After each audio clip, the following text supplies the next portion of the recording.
ஆண்டவராகிய இயேசு கிறிஸ்துவின் நாமத்தினால இந்த நாளில் உங்களை பார்க்கறது எனக்கு ரொம்ப சந்தோஷம். உங்களுக்கு என்னுடைய அன்பின் வாழ்த்துக்கள் நான் தெரிவித்துக் கொள்கிறேன். தேவனுடைய கிருபையினால கர்த்தர் இந்த நாளை பார்க்கும்படி நமக்கு உதவி செய்திருக்கிறார்கள். அதனால ஆண்டவர் நம்ம அனுதினமும் நன்றி செலுத்துகிற ஒரு பழக்கம் நமக்கு இருக்கணும். ஆண்டவர் ஒவ்வொரு நாளும் நம்மளை நடத்தி கொண்டு வருகிறார். ஒவ்வொரு நாளும் வித்தியாசமான வசனங்களை கொண்டு கர்த்தர் நம்மோடு இடைப்பட்டு கொண்டிருக்கிறார், பேசி கொண்டிருக்கிறார். அநேக ஜனங்கள் இதை பார்க்குறவங்க பிரயோஜனப்பட்டிருக்கிறாங்க, ஆசீர்வதிக்கப்பட்டிருக்கிறாங்க. இல்லை, அதில் நீங்களும் கூட இந்த நாள் ஆசீர்வதிக்கப்பட்ட ஒரு ஜனமாய் நீங்கள் இருப்பீங்க. உங்களுக்காக இன்னைக்கு ஒரு வசனத்தை நான் வாசிக்கவா? சங்கீதங்களின் புஸ்தகம் 121வது சங்கீதம் 7வது வசனத்தை நீங்க பார்த்தீங்க அப்படின்னா, கர்த்தர் உன்னை எல்லா தீங்குக்கும் விலக்கி காப்பார், அவர் உன் ஆத்துமாவை காப்பார். இந்த வசனம் ஆண்டவர் என்னோடு பேசினார். என்ன பேசினார் அப்படின்னா, கர்த்தர் எல்லா தீங்குக்கும் விலக்கி காப்பார். தீமை செய்கிறவர்களும் தீமை நடப்பிக்கிற காரியங்களும் நம்மளுடைய தேசத்துல குறைந்திருக்கான்னு கேட்டு குறையல, நிறைய தான் இருக்கு.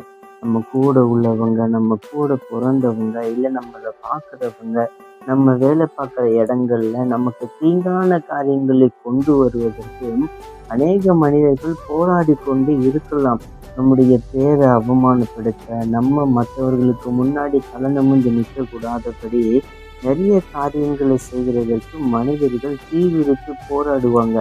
அவங்களும் ஒரு பக்கம் கிரியை செஞ்சாலும் பிசாசானவனும் நமக்கு தீமையை கொண்டு வர அவன் போராடுவான். நம்ம சரீரத்துல பலவீனத்தை கொடுப்பான், நமக்கு தரித்திரத்தை கொண்டு வருவான், ஒரு ஆசீர்வாதத்தை காண விட மாட்டான்.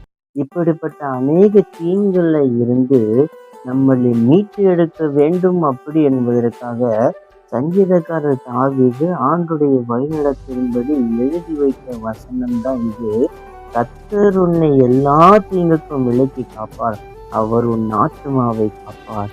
அவர் நம்மளுடைய ஆத்துமாவை காக்கிற வல்லமையுள்ள தேவன்.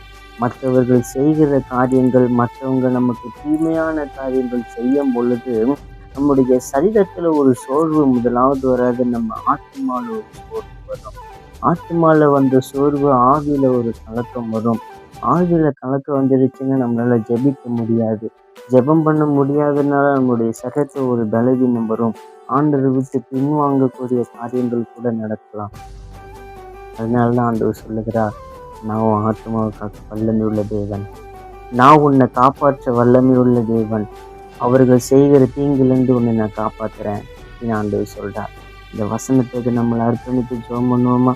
அப்படி இருக்கிற இடங்கள்ல கண்களை மூடி, ஆண்டவரே, இந்த வசனத்தை கொண்டு எங்களோடு பேசுகிறீர். எங்களுக்கு விரோதமாய் எழும்பி வருகிற மனிதர்களும் இல்லை, எங்களுக்கு விரோதமாய் எழும்பி நிற்கிற பிசாசனுடைய தீங்கான காரியங்களையும் நீர் முடக்கப் போகிறீர். அதற்காக உமக்கு ஸ்தோத்திரம். எங்கள் ஆத்துமாக்களை கர்த்தர் காப்பாற்றப் போகிறீர். எல்லா தீமைக்கும் எங்களை விலக்கி காத்தருளப் போகிறீர். அதற்காக உமக்கு ஸ்தோத்திரம். இந்த வசனத்துக்கு எங்களை நாங்கள் அர்ப்பணிக்கிறோம். ஜெயமுள்ள ஒரு வாழ்க்கை காண கர்த்தர் உதவி செய்யும். இயேசு கிறிஸ்துவின் நாமத்தில் ஜெபிக்கிறோம் பிதாவே. ஆமென், ஆமென்.